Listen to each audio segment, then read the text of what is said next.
দাদা বন্ধুরা, আপনারা কেমন আছেন? আমি ভালো আছি, একটু ঠান্ডা লেগেছে। তো কালকেরে আপনাদের যেটা টাস্ক দিয়েছিলাম যে বেস মারা আর স্ট্রাইকারটা চালানো, যদি আপনারা করে থাকেন আপনাদের কতটা উপকার হয়েছে না উপকার হয়েছে সেটা আমাকে জানাবেন। আর ক্যারাম নিয়ে কোনো সমস্যা থাকলে নিশ্চয়ই আমাকে কল করবেন, আমার কাছে কন্ট্যাক্ট নাম্বার নিয়ে নেবেন। আমি চাই আপনারা ভালো খেলুন, ক্যারামটাকে ভালোবাসুন। এমনি আড্ডাবাজি না করে যেটুকু টাইম পাবেন আপনারা ক্যারাম খেলুন, দেখবেন আপনাদের খেলাধুলার প্রতি ইন্টারেস্টও থাকবে, কাজেও মন বসবে। যতক্ষণ কাজ করবেন তারপরেই খেলাধুলা করবেন, প্লাস এতে আপনারা টুর্নামেন্টেও অ্যাটেন্ড করতে পারেন আর রেজাল্টও হতে পারে। তো কালকের আমরা দেখিয়েছিলাম বেস মার্ক। ফার্স্ট দেখিয়েছিলাম কালকে যে স্ট্রাইকারটা 10 মিনিট গ্রিপ করে চালানো। যখনই গ্রিপ করে চালাচ্ছেন তখনই উল্টো দিকে বিটের ওপর একটা গুটি রেখে দেবেন। গুটি রাখলে কি হবে, যখন আমি আমার স্ট্রাইকারটাকে গ্রিপ করছি করে ওর তলায় যদি আমি মারি, এটা গ্রিপের সঙ্গে সঙ্গে টিপ হয়ে যাচ্ছে। এইটা কন্টিনিউ আপনারা 10 মিনিট ধরে করবেন, দেখবেন আপনাদের এটা গ্রিপটাও সেট হয়ে যাবে, টিপটাও একটু হলেও বাড়বে। কালকের আমি দেখিয়েছিলাম আপনাদের বেস। কাল যেটা আমি বলিনি, যে বেসগুলো আছে, এই বেস আছে আপনাদের। আমরা অনেক সময় কি করি, এই তো ইজি বেস বলে এরকম ফাট করে বেস, তারপরে কি হয়, মিস হয়ে যায়। আপনারা সেটা করবেন না। আপনারা ইজি বেস হলেও সেইটা ফুল কনসেন্ট্রেট দিয়ে মারবেন। প্লাস এই যে বেসটা আমি যদি এরকমভাবে মেরে দিই তাহলে এটা মিস হওয়ার সম্ভাবনা আছে, কারণ এটা আমাদের শিরায় টান করছে।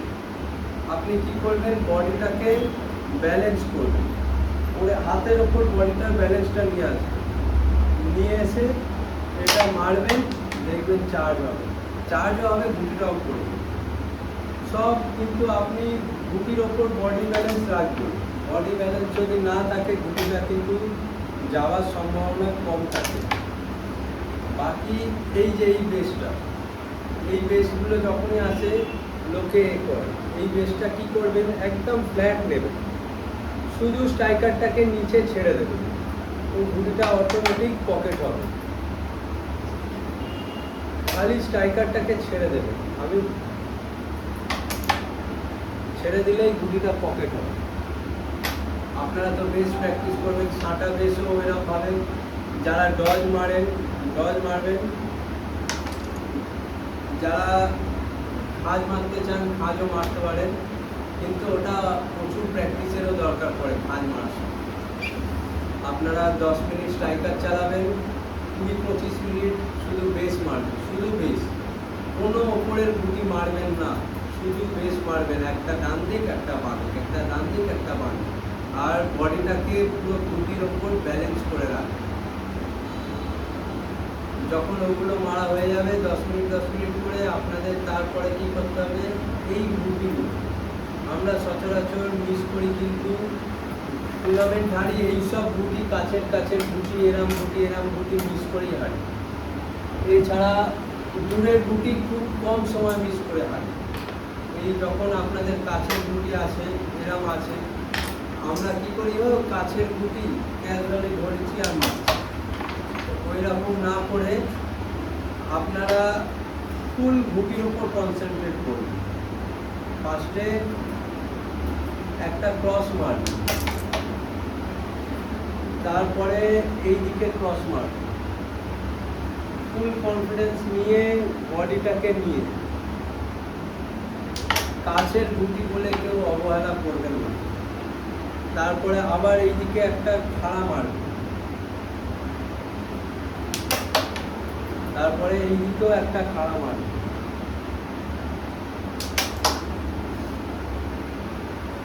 এই দিকে খাড়া,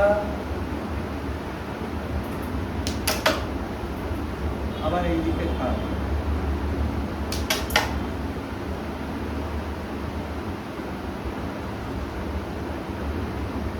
এদিকে ক্রস মারবেন, এদিকে ক্রস মারবেন। এই আমি কনসেন্ট্রেট করিনি বলে আমার মিস হয়ে গেল।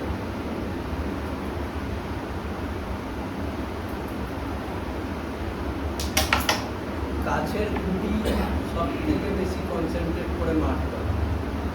দূরের গুটি সব প্রত্যেকটা গুটি কনসেন্ট্রেট বেশি লাগে, কিন্তু আমরা কাছের গুটি কাছে আছে বলে ওকে অবহেলা করে যেরকম হোক করে মেরে দিই, তার ফলে আমাদের গেমটা হার হয়ে যায় ওই গুটির মিসে। তো আপনারা প্রত্যেকটা গুটি ফুল কনসেন্ট্রেট করে মারবেন।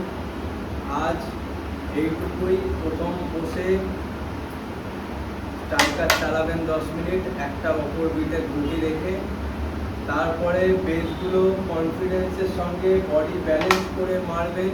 যেদিকে যাবে এইরকম গুটি এরম মারবেন না, এটাকে এরম সরে তারপর মারবেন কনসেন্ট্রেট করে। তারপরে লাইন দিয়ে এরম গুটি সাজাবেন, এইদিকে একটা ক্রস মারবেন, এইদিকে একটা ক্রস মারবেন, এদিকে একটা খাড়া মারবেন, এদিকে একটা খাড়া মারবেন, এদিকে একটা ফুটবল মারবেন, এদিকে একটা ফুটবল মারবেন। কিন্তু প্রত্যেক কটা গুটি ফুল কনসেন্ট্রেট দিয়ে মারবেন, যেন প্রত্যেকটা গুটি 100% পকেট হয়। এই সব গুটির ওপর যদি আপনার কনফিডেন্স পুরোপুরি থাকে, তাহলে টুর্নামেন্ট খেলতে আপনার অনেক সুবিধা হবে। যখন আপনি দেখবেন এইসব গুটি ফুল কনফিডেন্সে খেলছেন, তখন এইসব গুটি অটোমেটিক কোথায় স্ট্রাইকার বসালে চার্জ হবে, কি হবে না হবে সেটা আপনারা বুঝতে পারবেন। তো আজকের জন্য এইটুকুই।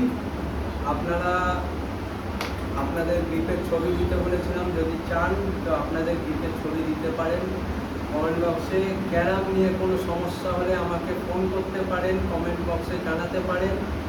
আর অনেকেই আমায় জানিয়েছে যে দাদা মধ্যিখানে জোড়া গুটিটা, তারপরে ডান দিক বাঁ দিক টস, দাদা সব কিছু দেখাবো, কিন্তু আস্তে আস্তে সব কিছু হয়। সব কিছু কোনোদিনও একদিনে আমি সব কিছু শেখাতে পারবো না, বা আপনারাও শিখে নিতে পারবেন না। আমার যতটুকু জানা আছে, আমি যেরকমভাবে ক্যারাম খেলাটা শিখেছি আমাদের সিনিয়রদের কাছে, আমি চেষ্টা করছি আপনাদের ওইরকমভাবেই ক্যারামটা শেখা। চলুন, ভালো থাকবেন, সুস্থ থাকবেন, আবার কালকে দেখা হবে। টাটা।